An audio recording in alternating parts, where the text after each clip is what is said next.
What is up, you degenerates? Welcome back to the channel. It's your host Angel here, and today we're going to be doing my full review on the Daniel H9 and comparing it to my 2011 that I own, just to see like the data and the, I guess, hype around the Daniel H9. So let's get into it. So first up is my Rock Island Tech Ultra FSHC. This was the first pistol I ever owned. Let me go ahead and drop it and clear it just to make sure. Okay, it's clear. So I've had this pistol for about a year now. I have a couple videos on it, and I absolutely love this pistol. It's very smooth firing pistol. I also have the Odin Armory gas pedal, so it makes the recoil even more comfortable to shoot. And yeah, I mean, it's a full steel frame like a normal typical 1911. So it's very flat shooting. I think it's just about 3 pounds unloaded. So you can imagine that shooting 9mm out of this thing is just like butter. So this is the smoothest shooting pistol I own and ever fired, actually. Over the only other one would be the Shadow 2, the CZ. Those things are awesome guns. But yeah, I love this pistol. I've been shooting this one for a while. And obviously this is a 2011, so I compare it to my newest edition, which is the Daniel H9. I've been very excited for this pistol for a very long time.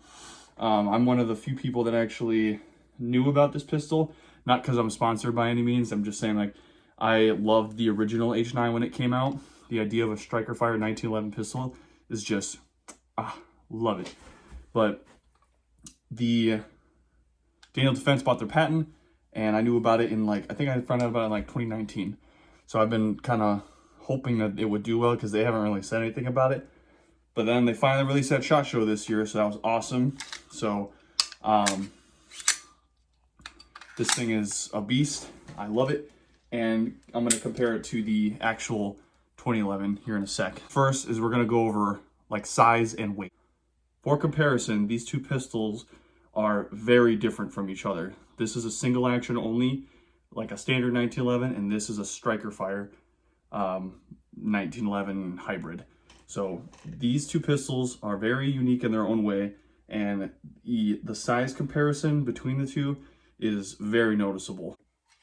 Another comparison that you could give to show you like difference between like the hand grip and just show you the overall size is the magazines. So as you can see, the magazines are totally different sized. This is the Daniel Defense one is a 15 round mag, and this one is it says on the actual website 18+1, but I actually am able to hold 19+1, so technically it's 20 round. Well, 19 round with one in the chamber, so 20 rounds total capacity, which I think is awesome. So that is a plus for them. The only downside is with the Rock Island is these mags are already hard to find, because this is their these mags are also incompatible with their 22 TCM. I don't know if you can see it right there, but these mags are like almost $60 a piece for a pistol mag. That is insane. But the Daniel Defense mags, those are like $25, I think, on their website. So that is a big plus. But now, since we're on the topic of magazines, I'm gonna go in, and this whole time I've been showing footage of me shooting, but this mag in particular is my biggest problem I had with my pistol shooting. This magazine had feeding issues multiple times, not just once. I think it was a total of, I think it was like 2 or 3 times, if I remember correctly, that I had feeding issues with the actual magazine.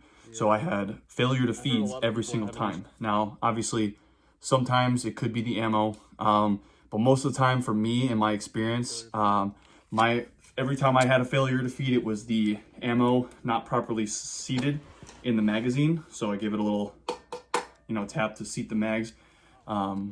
And usually that works. And from there, it didn't really have any issues once it was like adjusted, or I gave it a little tap so the rounds seated properly.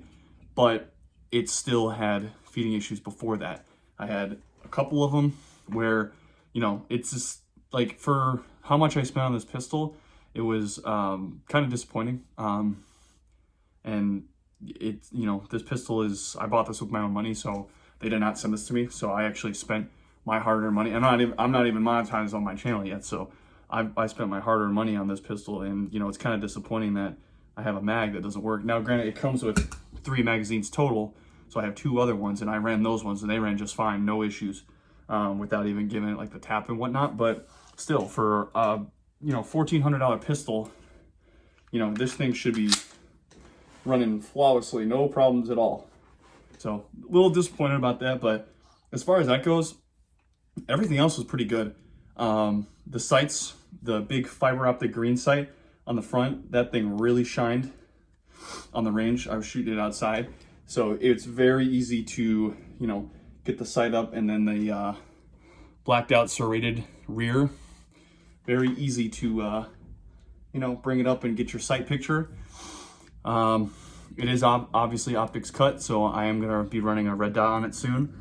So, you know, you guys can look forward to seeing me.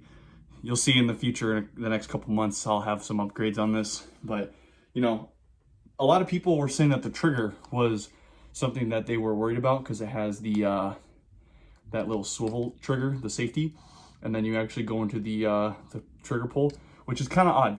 Compared to the 1911 trigger and the H9, they look like in picture, obviously this is a skeletonized trigger stock, but as far as that goes, they're virtually the same like 1911 style pistol grip, or pistol trigger, sorry. Just obviously this one is the standard. So when you pull the trigger on this one, it obviously is a normal 1911 trigger. So, you know, when you pull that trigger, it's just flat back. That's it. So now with the H9, the trigger is a little different because you have that safety depress. And once you pull that safety depress, the trigger goes back. But it's not really like a 1911 trigger where it goes flat. As you can see with the swivel, it kind of goes upward. The trigger kind of goes like this when you pull it. And I think that's why people are disliking the trigger, is because like they say it's a 1911 style trigger, but it's actually not, because it doesn't, you know, ride the same as a 1911 trigger. It just, I don't know. It's hard to explain without actually getting your hands on it, because there's no trigger out there that's like it. So I don't know. It just doesn't seem the same to me. I don't know. Hard to explain. I'm sorry if I can't put it into words for you guys, but so far, like obviously besides the magazine issues, this pistol is phenomenal. I really, really like it. I just, you know, those magazine issues, it's sad to say, but it's very disappointing. I still love this pistol regardless, because like I said, I've been excited for this pistol for a very long time. It feels great in the hand. The beaver tail with the striker fire combination with the 1911 grip, it just feels good in the hand. So I would, if you guys haven't shot it, I would recommend it just to get your hands on the actual gun. But as far as that goes, like, I don't know, it's hard to explain. Without getting your hands on it and shooting it, I don't think you're gonna like it. A lot of people are complaining about that trigger, so if you're used to like a Glock or SIG style trigger, I hate to say it, but you're probably not gonna like this. But I grew up on 1911s, so this is very easy to shoot for me. As soon as I picked it up, I was already shooting like crazy accuracy with it, just because I was used to the 1911 platform. And now that they're running it as a striker, it's gonna work for me. So, you know, I'm a big guy of training how you fight. So work with what is best for you. So if this doesn't work for you, you know, I would recommend not picking it up. But please, please, please, before you spend your money on it, go shoot it, give it a try, put like 200 rounds through it, and then give your opinion. Because if you just shoot it like once, you're not gonna get the same like result in data that you're gonna get without actually shooting it and trying it, because, you know, you're not gonna appreciate the platform if you only fire a couple rounds and just say, I don't like it. So put a couple rounds through it, give it a try. I'd recommend, if you're a 1911 guy, give it a try. But other than that, that's pretty much it. I would say that overall, the Rock Island is a much better shooter. Obviously, for reasons it's heavier, the sights are a little higher. I got this thumb grip, so it's very easy to bring up, and just because it's heavier overall, it's just better for accuracy. As much as I like that one because it's slim and light, it's good for carry, but if I'm gonna go to the range and I'm gonna shoot some steel or just targets in general, I'm bringing this one because it's just better overall. I'm gonna hit my targets, and if every American is gonna love shooting a 1911, so it's pretty much natural at this point of how to shoot a 1911. So if you guys haven't shot this, because I know this is not a very common firearm, if you know anybody that does or you see one, I recommend actually trying it or even buying it, because this pistol overall, with this upgrade too, less than $1,000. Less than $1,000 for a 2011. That is insane. And I have multiple videos on this as the world's cheapest 1911 or 2011, excuse me. And it's true. It really is true, because like you're not gonna find another 2011 out there, double stack 9mm, that's less than this, other than the Prodigy. And the Prodigy in itself is pretty hard to find because everyone's trying to get their hands on it because it's like cheap. But why you settle for that when you can get something like this for, I think it's even cheaper than the Prodigy. The Prodigy's like what, 1,200, I think. Like I said, this is still, with this upgrade, that was $200. I think I spent like $750, $700 with tax. So you can't even, there's no excuse to why you don't own this. Every 2011 guy or even 1911 guy should own this, because it is very accurate.